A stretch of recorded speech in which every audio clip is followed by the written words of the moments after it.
like according to plan for Team Liquid, they banned Gangplank and Graves, two of the stronger champions that Darshan could throw up in the top lane, or the things that would just be good against tanks, really.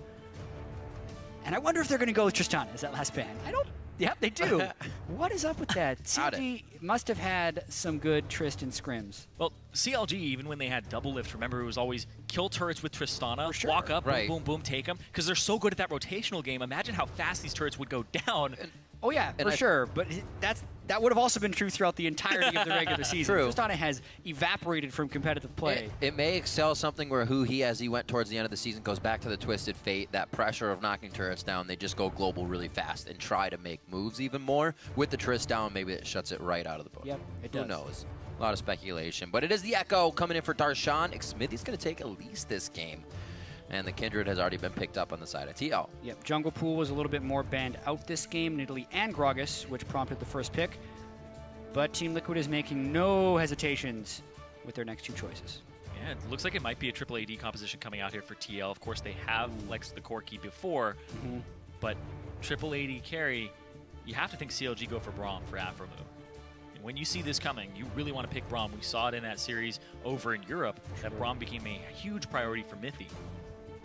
Yeah, I'm really wondering how CLG adapts to this, because Team Liquid will have a lot of wave clear and turret siege, and works pretty well around CLG, since CLG hasn't been a team to pick really good hard initiation, which is typically what you want to do against the double and triple marksman teams. So just from just a straight up draft choice, I'm wondering. I'm actually... They go Zed? Maybe? I'm actually thinking that TL, they flex the Corki because they actually want Piglet to have a superior lane matchup and actually bully Stixxay, but that's not going to happen here with the heal bot behind him of Soraka. Huh. So Soraka did have those mild changes, but many people think Soraka is now more powerful. You have to be a little bit more aggressive, but you get higher rewards if you are successful in your aggression. And she's more active and very rewarding for it. Oh, seeing that come out here from Afromu, you're talking about seeing him on a playmaker?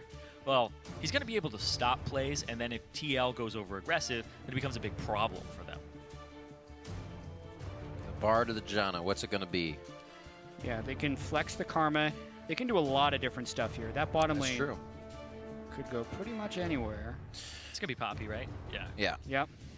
So lock in back in the Poppy for Lorlo. And Phoenix is going to be Corki this time. That was banned out last game. There's really no reason not to. CLG isn't trying to attack Lorlo's champion pool, although I think it is attackable. It's basically Nautilus was his best champion in the regular season, which is nerfed, so not as good. And at that point, you go to Maokai, Echo, and Poppy, and forget that Gnar. You can hit those things in the ban phase and push him onto something like Gnar. That would actually be great. Absolutely. Maybe that's something we see in a future game if this one doesn't go well for CLG. Gragas is also up there as well. True.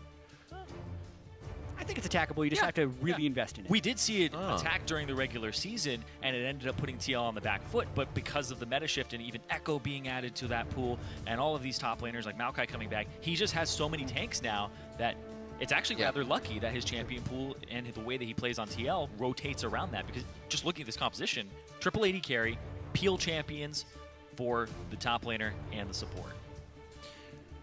Counter Logic Gaming giving themselves a little bigger of a timer here in this game. It's not just going to end at 30 minutes for them if they're not ahead in this one. But Team Liquid now one up, using that confidence and the momentum to make the way into Game 2 in a very confident kind of mid-game to late, where we thought they would falter against CLG for a Game 1 coming from Team Liquid. CLG really didn't change much. They switched out their support. They changed their AD carry a little bit, and they couldn't pick their jungler, but the core of their team is the same. Exact same solo lanes, a defensive support, and a fairly versatile AD carry. Whereas you look at the side of Team Liquid, they also didn't change that much, aside from they have no assassin in the mid lane and instead have a higher damage wave clear champion, which would technically be even better for team fighting, which is where Team Liquid won the last game. So I think if they can play basically the same as they did in Game 1, Team Liquid would have the better draft. Also looks like CLG getting those teleports back in as well. Let's try to make plays off of those. Once again, the coaches make their way to the backstage, and the players make their way onto the Rift. Update your Twitter votes while the getting's good. Hashtag TL win or hashtag CLG win if you know what's good for you. We'll update them, or we won't. We just see. Coming into Game 2 here, it is going to be Team Liquid up one game. Dardoch back on Kindred for this one, like Jet was saying. Pretty similar comps from both teams, so they should be comfortable coming in to start this one off. But the pressure is on the defending champions of CounterLogic Gaming to get themselves back in this series. And when I look at the compositions here, TL, they're pretty much flat 5-on-5. You want to fight. You want to have some skirmishes with the Poppy and the Karma if you have those around. But then CLG's comp, it's kind of splitty, kind of low wave clear again. They do have the Lucian. But if you 1-3-1, your core of 3 is Soraka, Lucian, and Elise. Well, with the changes to Soraka, when you're running away from somebody and you have that Q on you, you actually get movement speed when you're running away from enemies. Yep. So that is a little bit more of a peel style for the Soraka, which it wasn't before. But I still don't trust that core of 3 to not get engaged on. It's really risky. Mystical, magical auto attacks. Aphromoo, much better. He gets to heal when he lands his Q. Super OP in that level 1 fight. Of course it's going to work. They both just get gold. They got what they came for. It's a gentleman's agreement. Support, get rich. That spike of a core item for them is going to be great. Vision everywhere. So it'll be normal starts here. Are we actually going to get matched up lanes? Looks like towards the bottom side, Team Liquid will head. They wanted it last game. See if they get it on this one. Piglet on, however, Callista this game, and Matt on the Karma. Yeah, and Matt has Ignite, so if you go into that lane and you focus down Aphromoo, it's going to be actually a very good time for this bottom lane. I think it's actually really good synergy, too. You can get the root, you stack it up, you give her extra movement speed, and movement speed affects Callista's speed of her jump, not the distance, but the speed of the jump, while she's in combat. So, Oh, the mantra. 16 gold! Whew. That's like killing a caster minion as a support. This is the best day Matt's having. Yeah, he's banking right now. I mean, we all know Matt. He's always wearing those gold chains. Yeah, I was about to say that. All right, so let's see what they got. Starting off, we are going to get a matched up one here. Definitely love this. We're going to see more action from Dardoch and Xmithy already. Dardoch.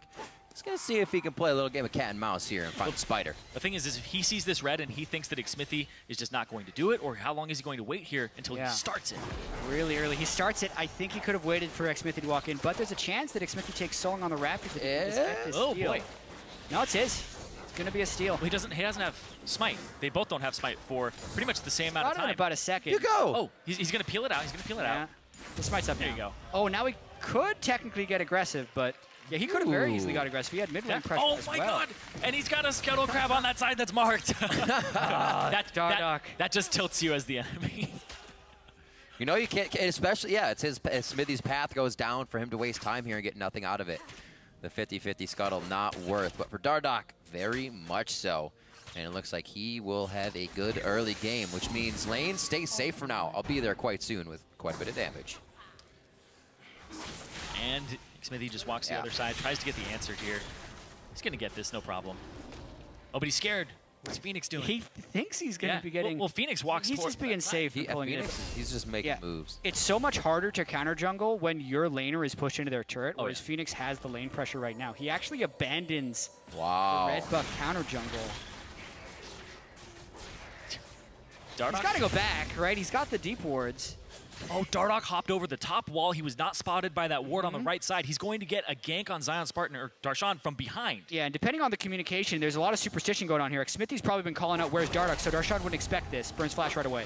He marked him too, so kind of a dead giveaway at that point. Hey, the mark could be a fake out. Yeah, the Poppy's charging me and I'm getting marked. What's going on? Yeah. It's like throwing the lantern behind you, except it was real this time. You're really crying wolf. 4 minutes in. Oh, the mantra Qs keep connecting onto Aphromoo. He may be hitting some boots up real quick as he gets back in from that lane. And that's all you should be doing on Karma. Xmithy's going to try to relieve some pressure here in the bot lane as his Raptor buff sweeps that out. Piglet and Matt, pretty good positioning with the Defiant speed to get themselves out if need be. Oh. Dardoch is still living in Xmithy's jungle. He's got another mark. Oh, and that's TP from Huhi in the mid lane as well. So that's 2 marks really early on for this Kindred. That increases your clear time. That makes it so that you're much more powerful when you gank people. A lot of times you run around with 0 stacks for like 10 minutes. We've seen it for 30 in the LCS before. That's true, we have. Oh man, he's gotten more than that in 4 minutes. Yeah, Lucker dog. A little bit of skill involved, too. He's got high map pressure. Oh, man. Skill on that scuttle crab. You got to know to go for it, man. It's 50-50. Yeah, don't clear Which it. side? So just in case. So Liquid aggressive still in the bot lane here, knowing Xmithy's not going to be able to do much. They're not going to give up this pressure. Keep trying to add it and harass Stixay under the turret. Yeah, he's 8 CS down already. That's a full minion wave and a little bit more. So that's just been constant pressure here. And this Karma for Matt just seems to be like the Janna for him, but less full disengage. It's more protection and a little bit of engage. But it's the harassment. It's the lane dominance that he goes for right now. It's the poke. When we mentioned it last game, I think it really benefits Piglet to have that initial movement speed, a champion that can instantly speed him up. They have a Lulu to protect him and whatnot. Now it's the Karma, and it works just as good. This could be real interesting and very swingy. There's a challenging smite completed by Dardoch. Yeah. Doesn't have a smite up, though, so it wouldn't matter if they do fight. But he's on this side. He's here first. But he's going to get root. Yeah, teleport into counter. Oh, Matt's choice was awesome. Defianced himself and put himself in front of the cocoon. The team chases now with Lorlo's teleport. A few more hits. The Rend is early for the slow, and they couldn't add the next few. Here's the TP coming in from Darshan. He gets the tether from Matt, but does not get locked down. And Piglet gets hit up first. The counter comes from CLG. It's the counter logic of the gaming, and it's the one that works. Matt's going to be the next one to be finalized. An Afro move and picks up a little on that one. And Team Liquid committed so hard to that dive with no way of matching what could be a double teleport to come back down at them. Well, Huhi actually got to walk there. Yeah, huge overcommit. At all. Yeah, I don't even think so. Huhi didn't have his teleport, but it's still the top lane teleport that can get you. Yeah. At the very start, they know Xmith is repelled down, so they think they can get him. But remember, they're fighting against a Soraka lane. Summoner heal as well as Soraka heals just pump him up so high. They take 2 total turret shots, one on Aurora, one on Dardoch, and then Darshan comes in and Huhi walks in. At this time, Team Liquid just has to bail, but they completely overcommitted onto that early game. Yeah, Piglet flashed, and he flashed after all of his spears had worn off. So he didn't actually have multiple Rend stacks inside of Xmithy at that point. If he had flashed a little bit earlier and answered Xmithy's flash immediately, he would have been able to continue stacking and then possibly killed him underneath that turret. Whew. So there's a little bit of indecision there. And it was like, am I flashing now? And then did it a little too late. But everybody was really committed to that call. The 2,000 gold lead for CLG really early in this game. And we know how they play with advantages. They like to run you around the map. And it still looks like TL wants to be aggressive bot. I think they swapped this as well. Stixay is going top lane. They're going to try and catch these waves pounding into the turret now, but not going up against that bot. Stixay wants free farm. They get 3 assists out of that as well, so you figure they're going to have items up. They just may not want to do it. Keep it safe here. This is, I don't think at any point during the first game did COG have a 2,000 gold lead. And they have it already this early on. Not to mention, double TP is so good for running away with game. Yeah. We waited, what, 14, 15 minutes until we saw that double TP play coming out at all.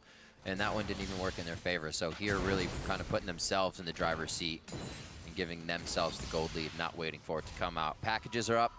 We're going to see Phoenix go back and start grabbing those. So possibly something from TL's side soon. I think the biggest thing about that is the fact that Huhi was actually able to roam down and impact a lane that wasn't mid, because he is pretty much trapped in that lane with Phoenix. It's remarkable he was able to find the window to walk down there and Phoenix didn't take his turret or punish him out of it. Like, that's the biggest surprise about that entire fight. I think Phoenix backed at that time to go ahead and purchase, and Huhi was left cleaning the wave, which normally when you're playing mid lane, you're like, all right, I cleared my wave really early, now I get to back, and they have to deal with clearing it, and Huhi just abandoned a little bit of it, ran down to help the team. And that's the Huhi that we always knew was the guy that wanted to roam to the side lanes and affect those lanes, not play through mid. We didn't see much of that last game, and this game he was just able to just walk it out. He didn't even have to TP. Definitely working better for him. We were wondering when it would come in. CLG now matched on the top side by TL. What would be maybe some Rift Herald presence is kind of fizzled out there, and it's going to be a full-on fight if somebody wants it. The warding has been pushed into that blue side for CLG, so they definitely know where Dardoch is going to be. And we see Xmithy. He's looking for top a little bit here, or looking to find Dardoch. Just to get back to lane once again. Strong push to maybe move out once more. Yeah, but Phoenix is just going to rush straight back. I think he has the package right now. The thing here is Phoenix has the package, so for the short time, Team Liquid will have the mobility advantage if they wanted to counter a play that COD's going for. Oh, they're going top. Yeah, Huhi's on the roam. They technically know that Corky's on the way up here, and they know that he has package, so I don't think COG is going to be diving this one at all. They were gonna, but that's what the deep wards told them about.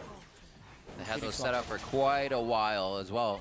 I think Phoenix read that early, and he tried to get back to lane to start pushing it. Uh-oh.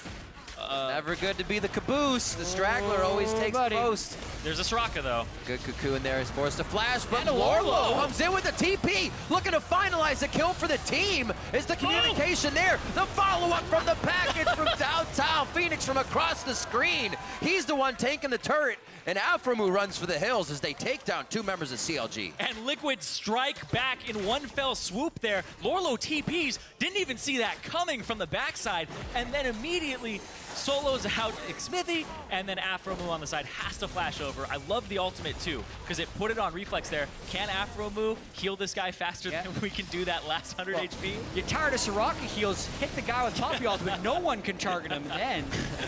Then it's quick draw at that point. No, that was a big mistake by Smithy. They knew they didn't want that gank in the first place, and he overstayed his welcome by a mile. Well, he saw Dardoch with that ward too in the tri-brush, and he just sat there. Yeah, the whole start of this fight just shouldn't happen because he was thinking maybe he comes up because Corky's not going to be able to dive, but they're still going to be outnumbered, and they still know that there's a teleport onto the Poppy. So he takes a whole bunch of damage. The teleport from the Poppy comes in. Lorlo stuffs the dash by Stixxay, which eventually leads to the later kill, and they can't quite keep him alive. The fact that he caught Stixxay on the tail end of that Poppy ultimate really did him in, and they could not get quite enough damage down onto Matt before they can secure the double kill. But all of that started because Smithy was in the wrong spot. Yeah, that repel was also really strange because he was repelling to make sure that his team could get to him. And then he got close. Right. Exactly. Everybody else closed in on him, and he had to abort it, but it still wasted time. It wasted valuable seconds. You got to think of how long before that we talked about CLG pushing their wards up. They were prepping that. They'd move bottom to top to try and gain control. All fizzled out in one quick play as it did not work, and TL actually grabs the advantage there. CLG's gold lead is shut down a little bit, but they still are ahead, and they're going to be able to move quite easily off of this turret. Bottom's waiting to be dropped by TL, but that's because they also get dragon pressure out of this. So, KiwiKit on the desk said, it doesn't matter how much vision you have if you can't fight him.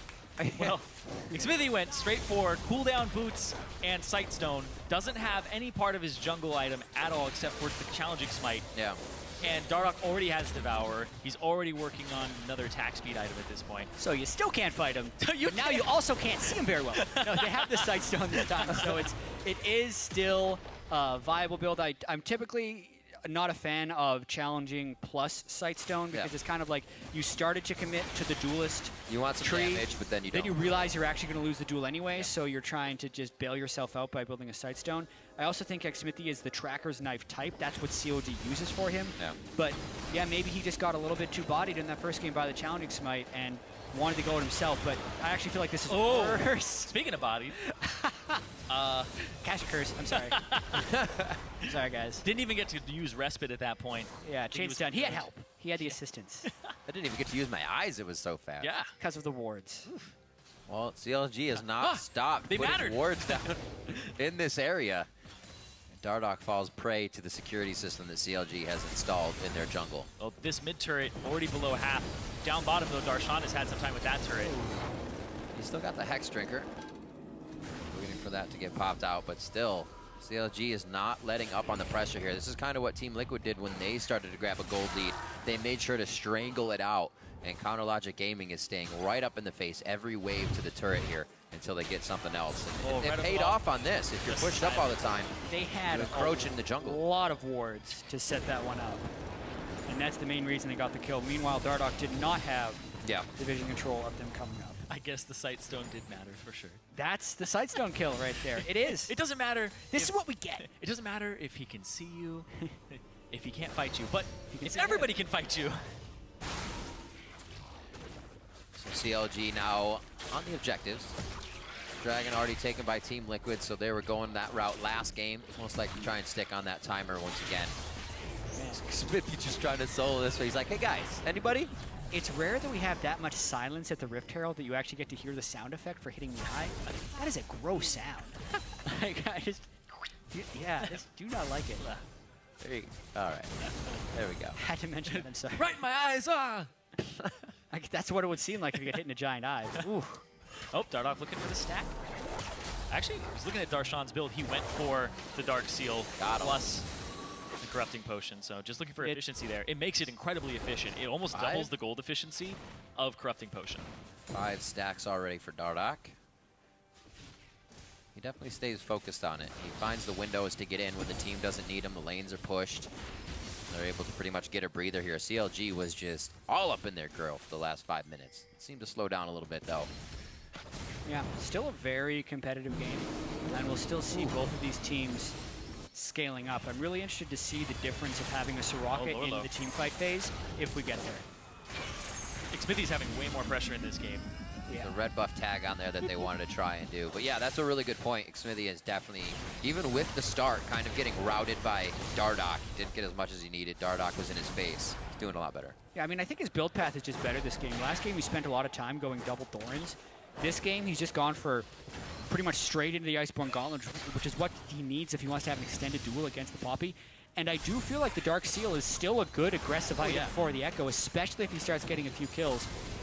I've seen Echoes get incredibly high AP numbers with that, as well as being tanky. Yeah, and a little bit of a duel here. There's Xmithie. Yeah. They knew Lorlo just flashed on the last play, so Xmithie flashes in for this one. Says, we'll get it this time. Piglet's trying to answer, but I don't know if he's going to get there in time. So yeah, just going to have to clear out the Krugs. Can't answer that one, and that's really the culmination of what we've just been talking about. Darshan, you give him an inch and he can take a mile. He had 20 CS, he was first to Iceborne Gauntlet, and they're able to punish with a nice follow gank from Xmithie. Yeah, and you were talking about the Dark Seal, and Echo, oh wait, hey, Phoenix! He has to walk through it! He's going to have a 2v1 for a second. Dardoch's not really there to help him out with too much mana, and they may have bitten off way more than they can chew. They thought it was going to be an in-and-out job, and it is definitely a let's get the hell out of here. Made a mistake. They have lost Phoenix already, and CLG almost looks like they want more. Darshan's going for the pressure so the team can get the turret. We spent all the first game praising Team Liquid for their patience and how they were never overcommitting for something on CLG, and then almost as if seeming to make up for something, Phoenix just goes in wildly. Phoenix with the teleport. His trademark, I make play. And no, not so much this time. CLG was on top of that play and almost on top of 2 turrets now. A second tier push here in the mid lane. And it looks like they are thwarted for now. 44 seconds onto Dragon, not wanting to blow too much more in the way of spells. They're going to back up. Yeah, Be prepared. It's a 2.6k gold lead. It's only 1 turret down, 4 kills from that Dragon for TL, but honestly, this Soraka is helping out a lot in the side, when they're actually getting catches too, because he's getting the slows for the follow-up, he's getting the silence, which takes you off guard. Silences are some of the most jarring CC in our game, because you just lose control of your abilities. Right. And he's using the skin that also puts it makes it a little darker, a little greener, so it's harder to see it. It's not that gigantic blue thing underneath people. It's one of those things you don't play against a lot, and the half second or second it takes you to rethink the situation. That's too late at that point. Way too late. Not enough time to be doing that in a fight. You can also use it pretty well to stuff a Callista ult coming in, because if he gets thrown on top of it, he can't cast any spells to follow it. A little hypey, but they got back up. Piglet, oh dear. I'm gonna go the other way. You go that way. Oh no! And we're both dead. They both split up. They both get taken down. Kills going to Xmithie and Darshan as CLG now starts to own the map. Something they really looked to do in game 1. Just couldn't achieve it. We've been seeing CLG zerg them down this game. We see 5 people in the bottom very early on. 4 people come back down to go on 2. And CLG, they're not doing that split. They're just collapsing over and over again.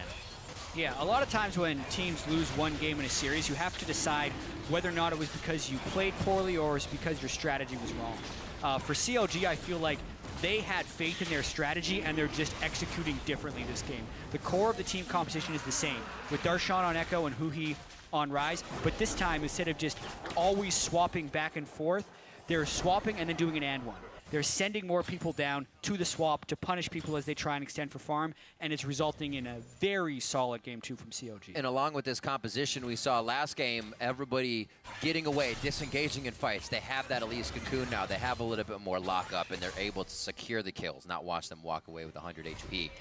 Much more bloody game on both sides. 8-2. Liquid actually falling one more time this game. Only tied once last. It is actually a really good point. Because of the Elise, it actually makes it a little bit more fluid. Smithy's had much more of an impact in getting those picks and having the team assist you. So the Cocoon versus what Nidalee would have brought to the table, I don't know, because Nidalee's incredibly powerful, but it's so strange that you would say Nidalee probably wasn't as good of a pick. Yeah, well, this time when Dardoch is just out farming and trying to take the Rift Herald, well, Smithy was setting up kills or setting up Dardoch on its way to the Rift Herald, which then has given CLG theirs, because he's still fairly heavily getting out farm. He had to go with the more defensive path of going the Sightstone, but it is paying off because he's been able to combo with his solo laners. Always the delicate balance a jungler has to have. It's one of those things you have to tell yourself, I'm helping carry. I'm helping carry. It's not I'm being carried. I'm helping my carries carry. You guys keep telling yourself that. Don't you play support? Hey, he has the carry. Calm down. I have a big heart. I'm a nice guy. All right, back into what's happening on the Rift here as Liquid making a very, very good story for themselves to come back in this series. Yeah, but CLG, defending champions, they want to get back there to those finals. That's why I said Liquid. I meant to say CLG. Oh, thank you. I'm trying to make a quiet point. Like, this is going to be big. Then I mess it up. CLG also the #2 seed, so based on playoff seeding, they would be the favorites coming into this matchup. It's just Team Liquid looked so good in the quarterfinals and took game 1 of the series that it's still up in question. But if CLG is able to continue this one, we're going to be in for quite a good series if they get tied up 1-1. Ready for that. We had a great game going on over in EU, all the way to the scrapes. Let's get it back over here in NA. So again, Matt upgrading to Eye of the Watcher. Teleport from Darshan and from Huhi. Big fight. Lorlo teleport up as well. That's going to be in the mid lane. Dardoch. Dardoch goes bye-bye. Oh, this is huge for no CLG. Ultimate from Kindred on this. Piglet's going to get hit. Matt can't help him with enough Defiance Shield, and it looks like they are once again scattered. CLG has not found Liquid, and this is a good thing, in a grouped fight. They're always getting 1 or 2. They're picking them off and then doing what they want. Yeah, just a massive engagement there from CLG. They execute the double teleport, and it was so crucial that they could chain the CC onto Dardoch to stop him from being able to use his ultimate. And that just made everyone else on Team Liquid done for. They did not have tank lines set up. CLG could teleport him behind them, and now they're forcing this Baron with confidence. Full Baron. All members are up for this. They're going to use it accordingly. The CLG loves to be that team to split push. They have more than enough reason to now. Let's see that one more time. TP's all over. And that was Flash Cocoon from Xmithy onto the silence from Soraka, so he couldn't even use Lamb's Respite, and then they just focused Piglet on the right side because Lorlo TP'd onto the left, so they sectioned him off. So Matt was supposed to be protecting Piglet, but the Karma doesn't have that intense peel that a Janna does. You can't really get that many people away at once. You kind of have that one quick spell, and if that didn't break you loose, well, fend for yourself. You're like, run, run! I have no more for you.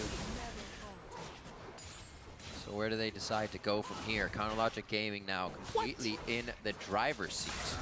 Is that a Mage Eyes? Yes, it is. Is that where you were? I was like, what? I heard it. Where is it? It's the upgrade path for the Dark Seal. It is the Dark This Seal. is what you do if you're crushing Echo. Everybody I talk to about Dark Seal is usually just like, yeah, you just sit on it. If it gets stacks, it gets stacks. It's fine. Upgrading it to Mage Eyes is not very cost efficient, but Darshan went for it. It was either Smeb or Someday in the LCK who did exactly the same thing. He was crushing the game, he went Mage Eyes, then he died and sold it like it always happens, but he still did it. I mean, he's Echo, so if he plays it right, he's got 2 lives. Yeah. Oh, looking for Xmithy.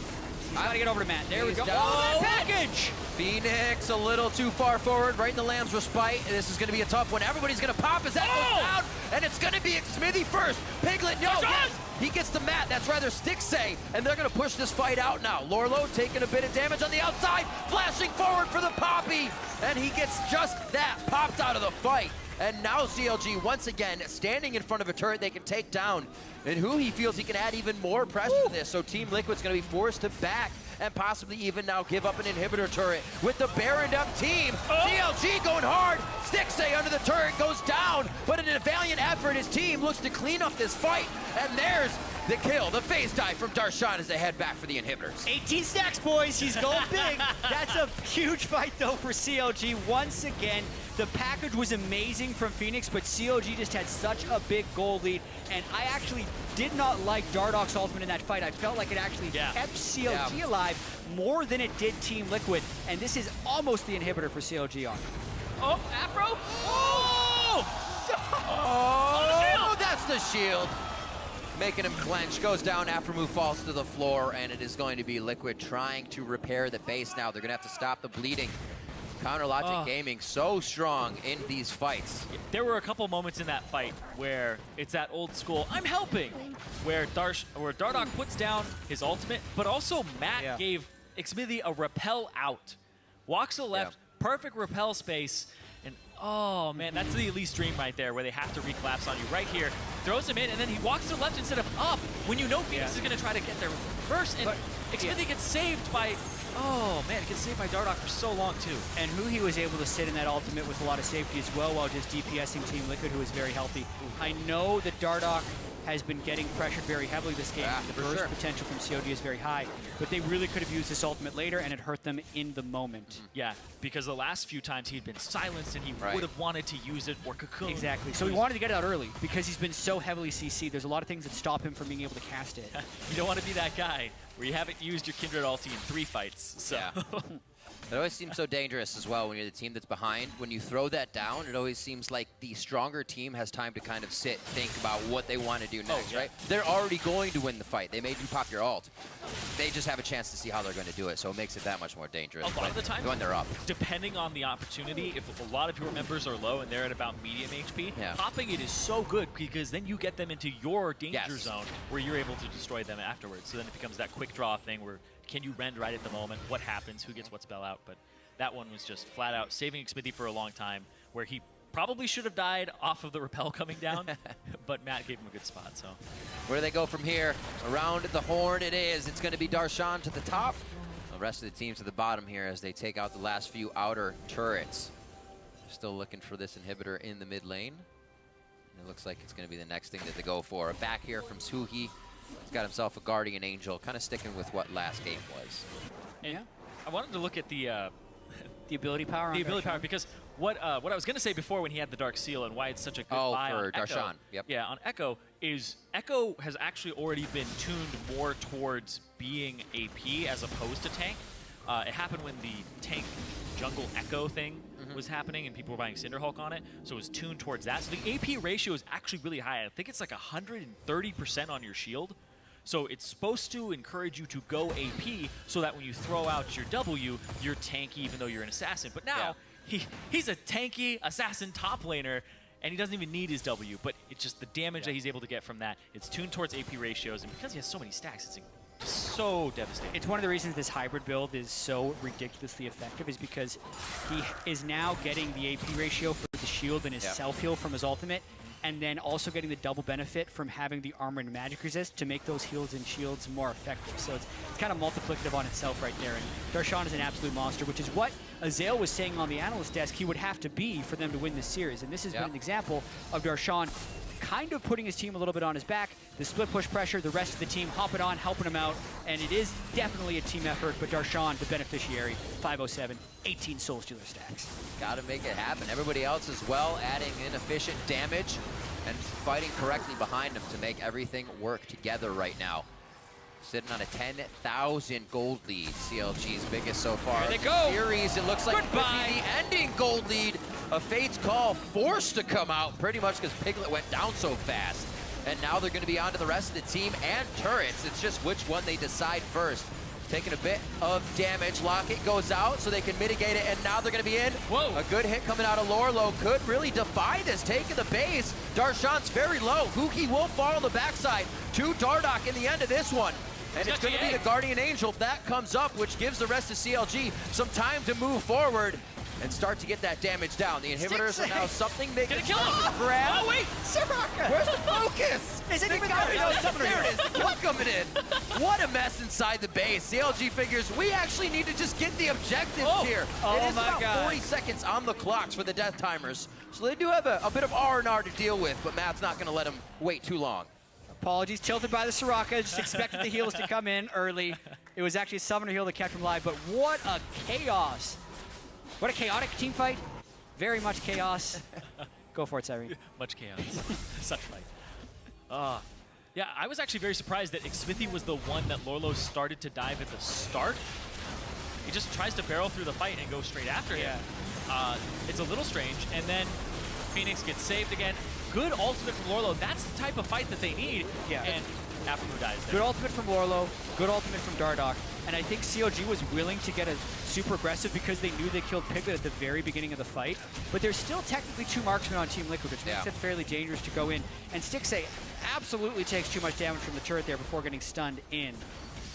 And CLG, they have a very strong pole position to win this game with 2 inhibitors being down, but there's still some risks if a great Poppy ultimate comes through in a team. Yeah. I'm looking at the items here. We have Ardent Sensor for Aphromoo to increase his his AD carry, and also just even Darshan and everybody on his team. And then we also have Zeke's Herald for Xmithy. This is a fully stacked Magi Soul Stealer, by the way. All 25 glories. I went old school. It's Harbinger. Not bad. Yeah, so it's I wasn't going to correct Yeah, thank you, Rip. a bonus 125 ability power just from that item. So you can say that Darshan, So crazy. he is already 3,500 gold ahead of Lorlo. That's not counting the insane efficiency of a max stacked Magi. Oh, and he gets that 10% movement speed as well from it. And his passive, he's already fast. Yeah. Already super fast. Really synergizing and build together. You don't get a chance to do this very often, so when you do, put it right in that inventory. 609, and like you said, Jet, definitely living up to what Azale was saying on the desk. If they're going to get through a next game, there's got to be some star power from this guy. Yeah, and he's going to set up a split push right here, which is going to be, I think, mostly unanswerable for Team Liquid. Team Liquid's going to try and rush to 4v5. Darshan's teleporting in from the backside. Oh, but Dardoch got rooted so far forward. Oh, Lamb's Respite is down. Xmithy is right in the front, and they're going to pop Dardoch immediately. There goes Matt. Next falls Phoenix, and it just collapsing like dominoes. Piglet's going to be the next one. Lorlo tries to hammer one home, but he misses through. And they're going to hit the nail in the coffin. CLG takes down the final member of Liquid, and they're going to finalize this game. And without missing a beat, CLG back on their feet. They're going to even up the series 1-1, but it's going to take them a bit to close it out. They need these minion waves. And yeah, you could see the setup on that play was Team Liquid had very few options, so they went all in. You can't fault them for the end of this game, but CLG with a much stronger performance here in Game 2 to even the series and make it basically a best of 3. Absolutely a much better game coming in from Counter Logic Gaming. Much more definitive in the win, and they take Game 2 over Team Liquid. some of those 3-2 predictions on the desks are getting closer and closer to being a reality. Yeah, we knew these semifinals were going to be some of the most competitive semifinals we've ever had coming into North America, or at least that's what we thought was going to happen. And looking at this series in particular, we really thought Echo was going to be a huge priority in this series because it's the one champion for Darshan that fits the tank meta that he can also carry and split push on, which is why it was so peculiar that it fell in the draft in the first game. I don't think that's going to happen.